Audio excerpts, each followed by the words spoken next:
Assalamualaikum warahmatullahi wabarakatuh. Puji syukur kita panjatkan kehadirat Allah Subhanahu wa Ta'ala yang telah melimpahkan rahmat, taufik serta hidayahnya kepada kita semua. Tak lupa shalawat serta salam semoga selalu tercurah limpah kepada Nabi Muhammad SAW, keluarganya, sahabatnya, dan serta para pengikutnya termasuk kita. Mudah-mudahan kita semua akan mendapatkan syafaatnya di yaumil jaza nanti. Dan semoga kita semua senantiasa selalu dalam lindungan Allah Subhanahu wa Ta'ala. Sahabat beriman, yang dirahmati Allah Subhanahu wa Ta'ala. Bagi seorang muslim, belajar Al-Quran adalah kewajiban, bahkan seharusnya menjadi kebutuhan. Tanpa mempelajarinya, kita tidak akan bisa memahami dan melaksanakan seluruh kandungan yang ada di dalamnya, padahal Al-Quran adalah pedoman hidup setiap muslim. Al-Quran tidak bisa ditafsirkan dengan logika saja, tetapi harus mengacu pada dalil sahih dan sejalan dengan manhaj salafus salih. Salah satu caranya adalah dengan mempelajari tafsir Al-Quran. Apalagi, setiap muslim sebenarnya sangat dianjurkan untuk mempelajari tafsir Al-Quran karena memiliki banyak keutamaan. Al-Quran menyatakan bahwa orang yang tidak mau mempelajari tafsir akan terkunci hatinya, sementara hadis Rasul menyebutkan orang yang terbaik adalah mereka yang mempelajari Al-Quran. Pada kesempatan kali ini, menurut tafsir ringkas dari Kementerian Agama Republik Indonesia, saya akan membacakan tafsir ringkas dari surah Al-Baqarah, mulai dari ayat ke-56, sampai dengan ayat ke-60, sebagai berikut. Pada ayat ke-56. ثُمَّ بَعَثْنَاكُمْ مِنْ بَعْدِ مَوْتِكُمْ لَعَلَّكُمْ تَشْكُرُونَ. Yang artinya, kemudian, kami membangkitkan kamu setelah kematianmu agar kamu bersyukur.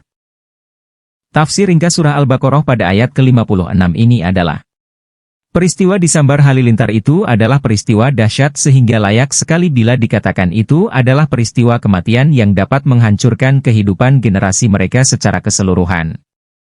Namun demikian, Allah masih tetap mencurahkan rahmat-Nya.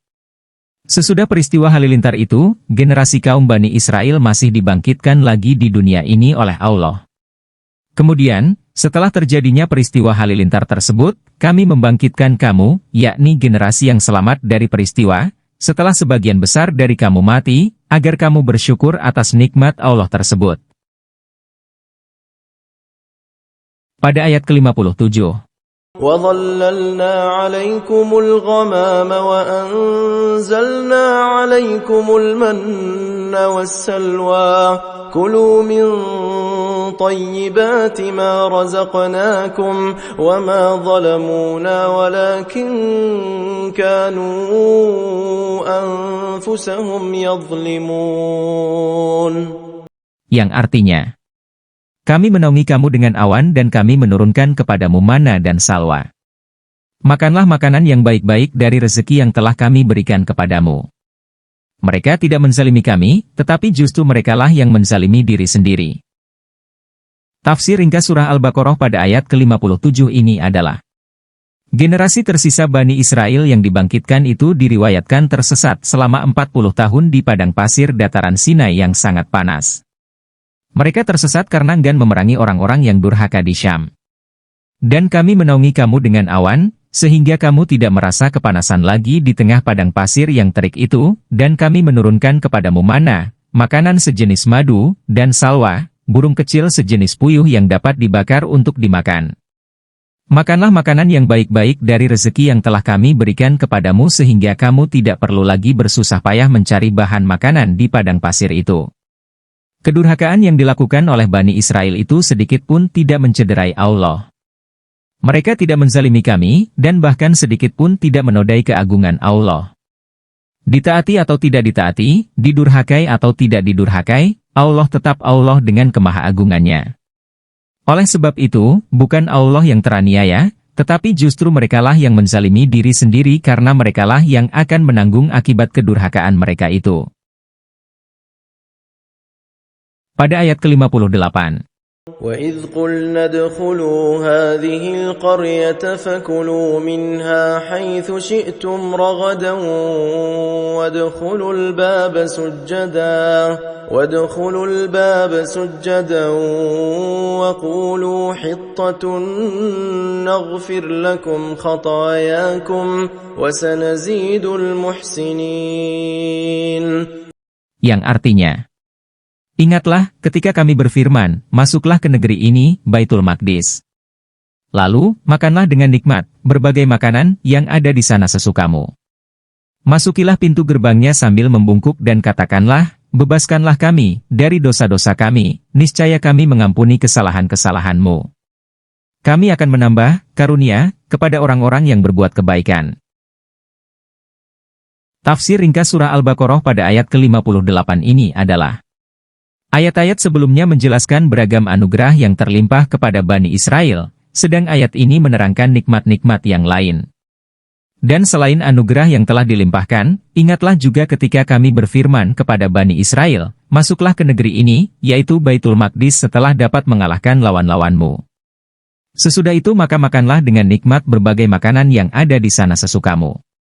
Dan selanjutnya masukilah pintu gerbangnya sambil membungkuk sebagai tanda kerendahan hati dan penyesalan atas semua dosa yang telah diperbuat masa lalu, dan kemudian katakanlah dengan penuh harap, bebaskanlah kami dari dosa-dosa kami yang demikian banyak. Bila hal ini kamu lakukan dengan penuh kesadaran, niscaya kami ampuni dosa-dosa dan kesalahan-kesalahanmu. Dan selain dari yang telah dianugerahkan, kami juga akan menambah karunia dan nikmat, baik ketika di dunia maupun di akhirat kelak, bagi orang-orang yang benar-benar selalu berbuat kebaikan. Pada ayat ke-59, فَبَدَّلَ الَّذِينَ ظَلَمُوا قَوْلًا غَيْرَ الَّذِي قِيلَ لَهُمْ فَأَنزَلْنَا عَلَى الَّذِينَ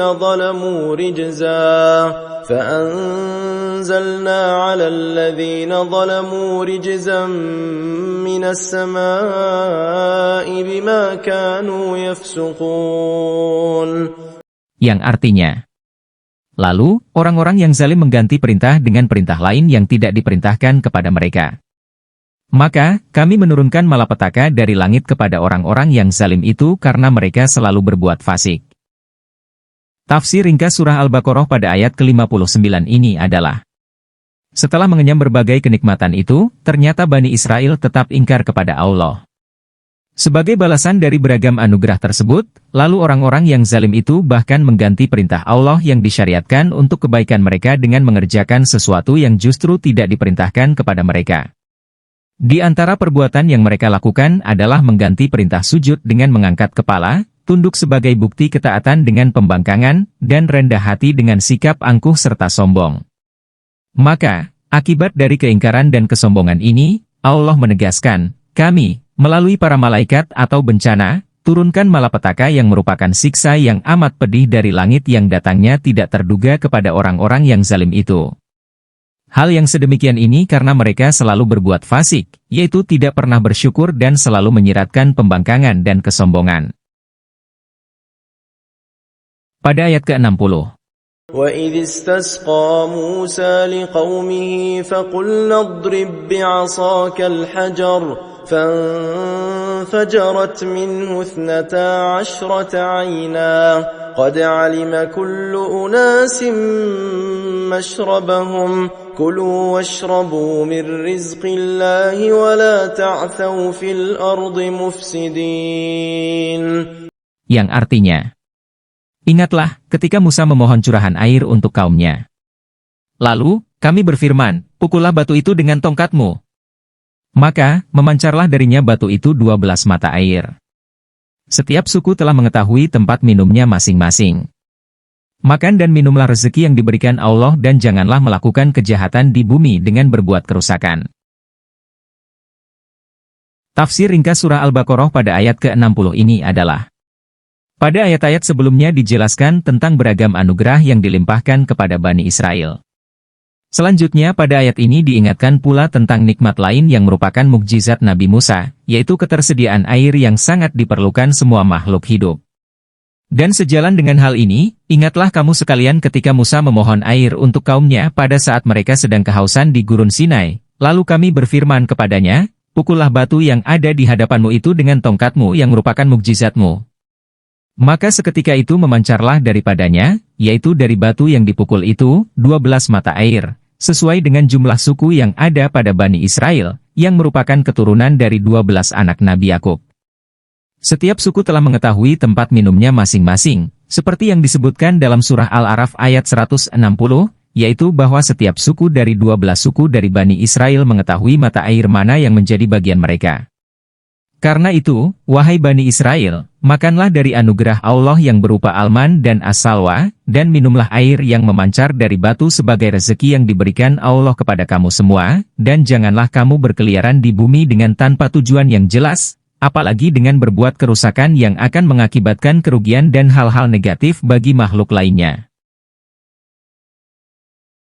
Semoga penjelasan tafsir ringkas surah Al-Baqarah pada ayat ke-56 sampai dengan ke-60 ini, bisa menambah pengetahuan bagi kita semua dalam mempelajari, dan memahami tentang arti dan kandungan ayat Al-Quran. Khususnya menyangkut ayat-ayat yang kita tidak pahami dan samar artinya, sehingga makna-maknanya dapat kita pahami secara penuh dan menyeluruh.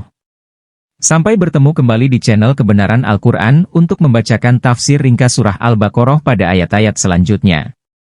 Lebih dan kurangnya mohon dimaafkan, yang benar datangnya dari Allah Subhanahu wa Ta'ala, hilaf dan keliru datangnya dari saya pribadi sebagai manusia biasa.